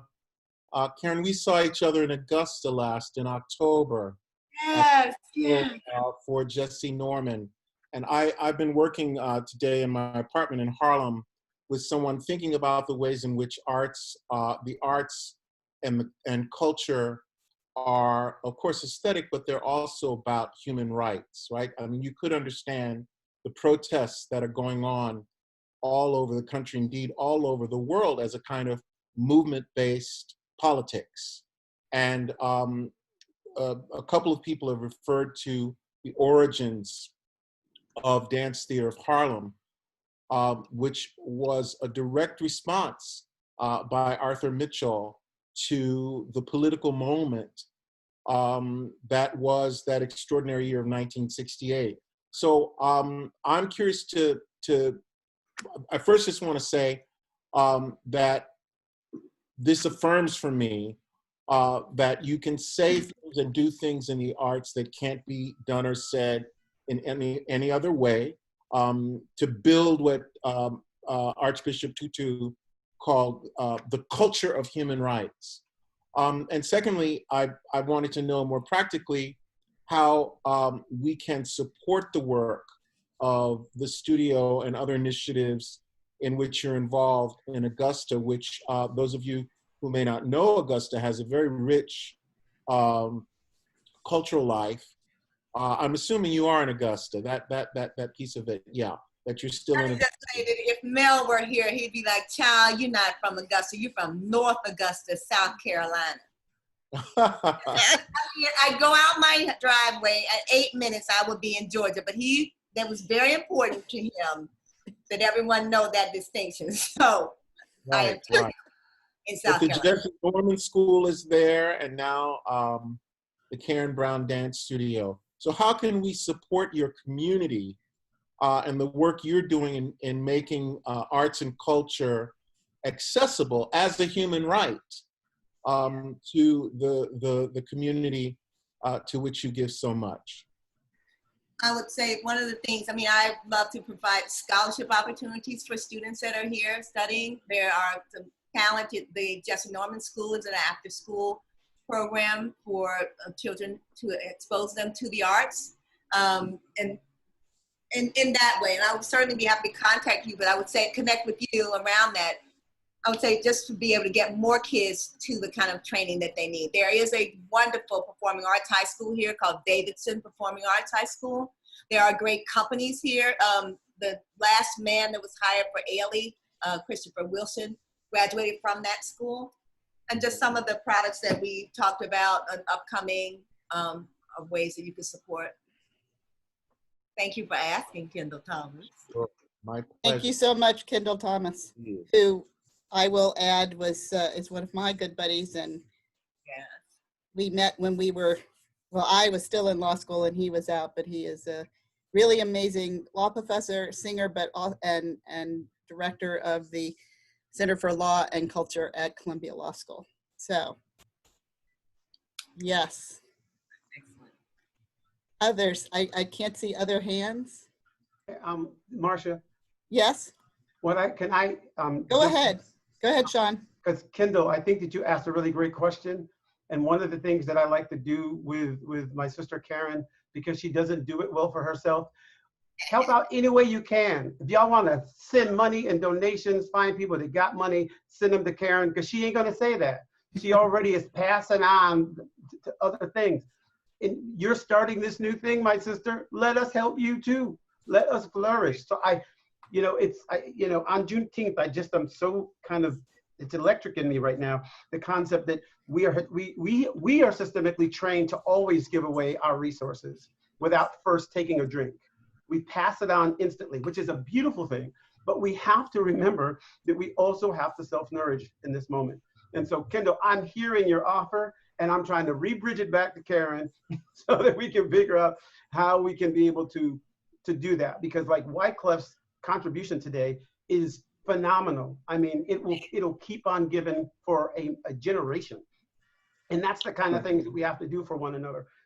This is brilliant. So I just wanted to say that I hear you, Kendall. Thank you, Sean. I think that's also, I love the idea too of bridging it back.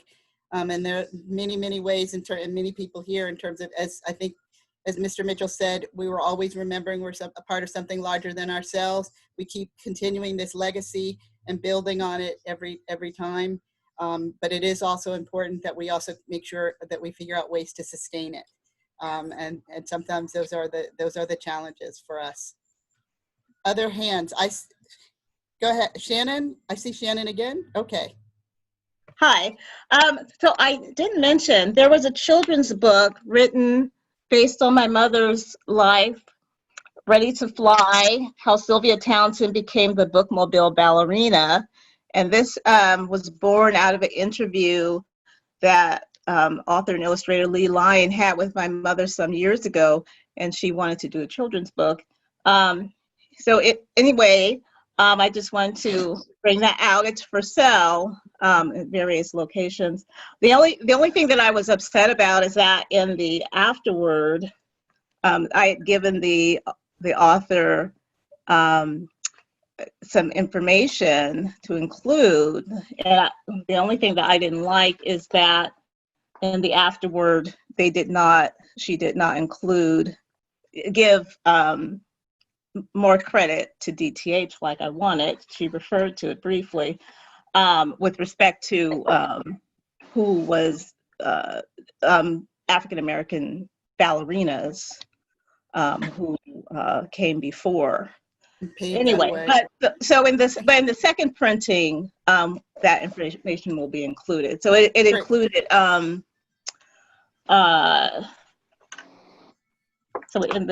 it included. Shannon, I think what we'll do is we'll make sure we're going to have follow-up. We'll make sure, because we're also talking about the other books too, we will make sure that we get that information out there so that more people know. And it is important that we also keep spreading that legacy. Wycliffe, go ahead. No, I'll be brief because I have to make sure I'm on. I'll be brief. Thank you again. This was a beautiful thing for me. I didn't think I was going to be able to do this today. Thank you, Karen. And I'm reminded of the first time I saw her when she went out to the Oakland Ballet, and I was out on the West Coast. And she came in, and I remember her walking past the window, and I said, man, who's that queen? I said, it could only be her. And it's great. And I'm so glad and so happy that we are still in touch and that we get a chance to work. I want to buy all the books. I want to get all of the footage. I know that may not be possible, but I think that's the first time I know that's the first time I've seen that footage. Probably the first time I've seen you dance, Karen. I was sitting here almost in tears. So please, I have to run now, but if you can get me the information for the books, the sources, whatever resources you have, I want to put it in my archives, and I also want to share it with everyone in our network. So thank you, Wycliffe. I will certainly get that information to you. And thank you for being with us today. Thank you so much, Wycliffe. Thank you. I also know that Paulette wants to say something. Paulette? Yes. Go ahead, Paulette. Hi, Karen. I just want to say I love you so much. You know, you always make me proud, and I just so into your life so much, spiritually, that I know that you're going to continue to do great things. I had no doubt that the things you say you're going to do, that you're going to do them, because you know that God is with you, and we love you. He loves you, and without a shadow of a doubt, you have all of our support in terms of anything that you need to move your dreams forward. So thank you for sharing today with me, because it's just an inspiration and always kept me very close to the arts through your dancing, and just an inspiration to all of us who know you. And the fact that we have the same birthday and we are sisters in that respect, I just can't say enough about how much my husband and I love you, and you know that. And God bless you. Thank you so much. And I want to tell Lydia that, Lydia, this is the woman that was UTAF Lennon's best friend, and how UTAF introduced me to Paulette over the phone.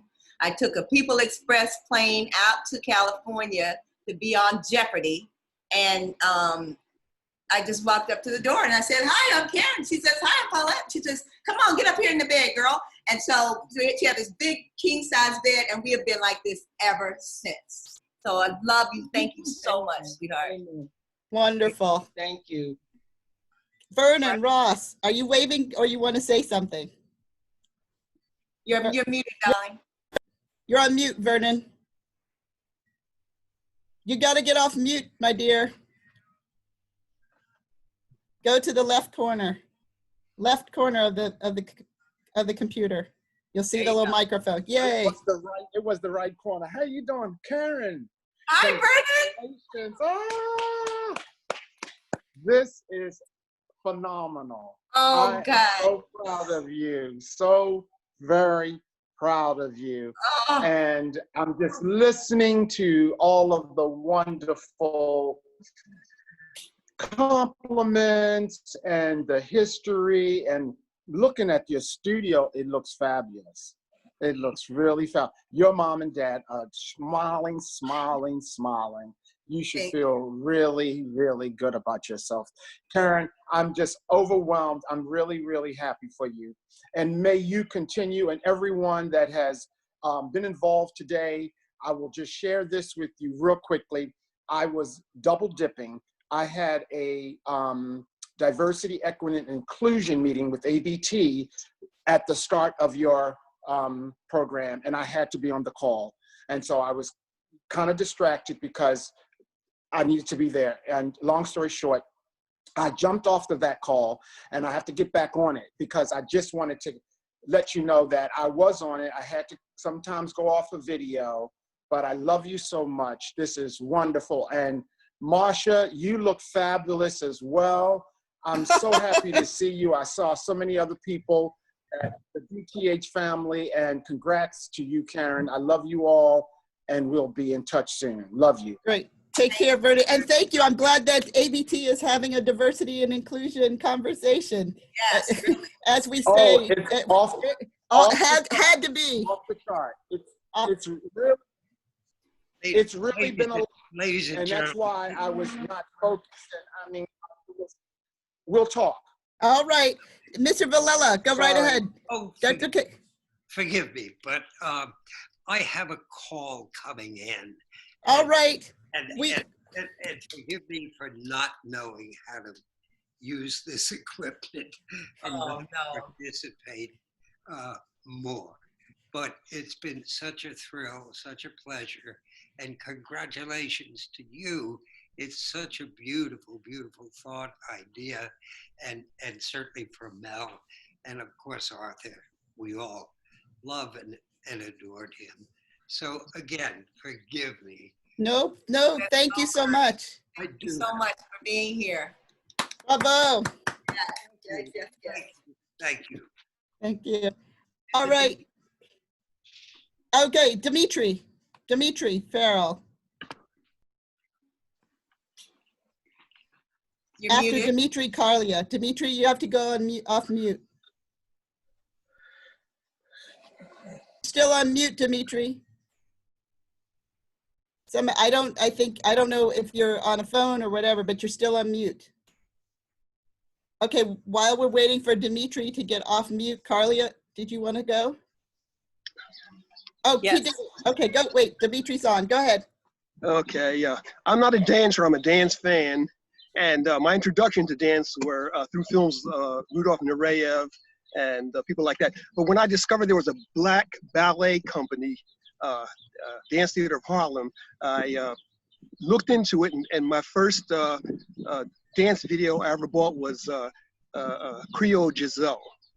And I watched it so much that I learned the names of all the people involved in that video. And I was thrilled when I found out that Karen Brown was in Philadelphia teaching at the time. And so I contacted her and got to know her. And it was just such a thrill to be in her presence. She's beautiful, a great dancer, and really added a lot to my personal feelings about dance. So I just wanted to say congratulations. I came in real late. I hate to say I'd forgotten about this, and then when it hit me, I'm in my Don't car. worry, we have it recorded. We will, I'm sure there'll be distribution. But so glad that you could join us. I would love to see that. So thank you very much, Karen, for contributing to my life, just knowing you. Thank you, Dimitri. And thank you for being on the call. I appreciate it. Okay. Go ahead, all right. Carlia.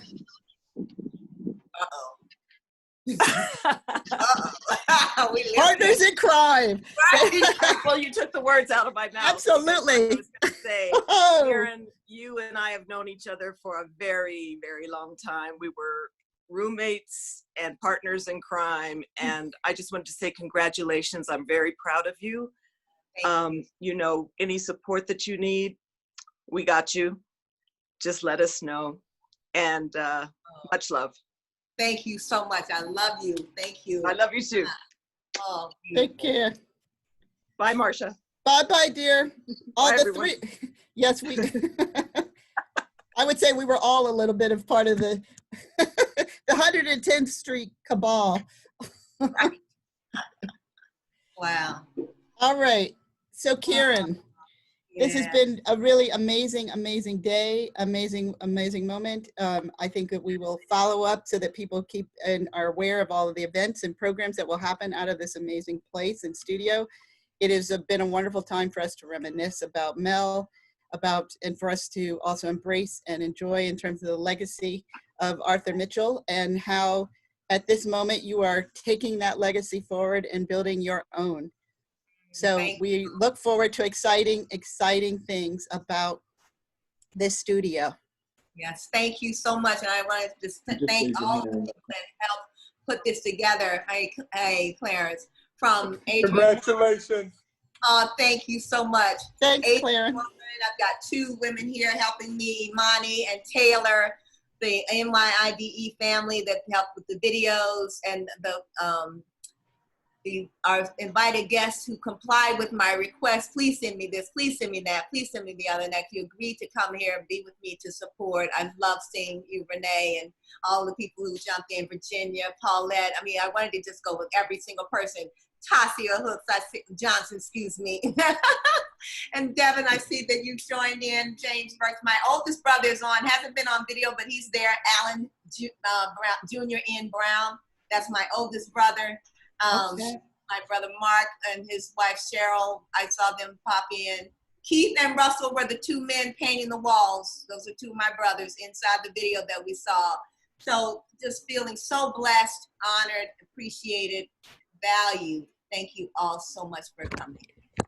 Thank you. And everyone have a wonderful, wonderful evening. And in the spirit of Juneteenth, please keep going out. And I'm sorry, I've got to.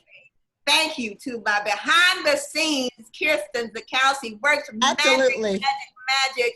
She was helping us, guiding us through all of it behind the scenes. Thank you for coming on so we can see your face. I really Yay. appreciate it. Wonderful. Yay, Kristen. Thank you. Yeah. Thank you. Applause. Yes. Have a really great evening, everyone. Yes. Bye-bye. Thank you. God bless. Goodbye, John Boy. Goodbye. Goodbye, Auntie Anne. Goodbye. Love you. Bye-bye. Bye. Bye-bye, everyone. Aww.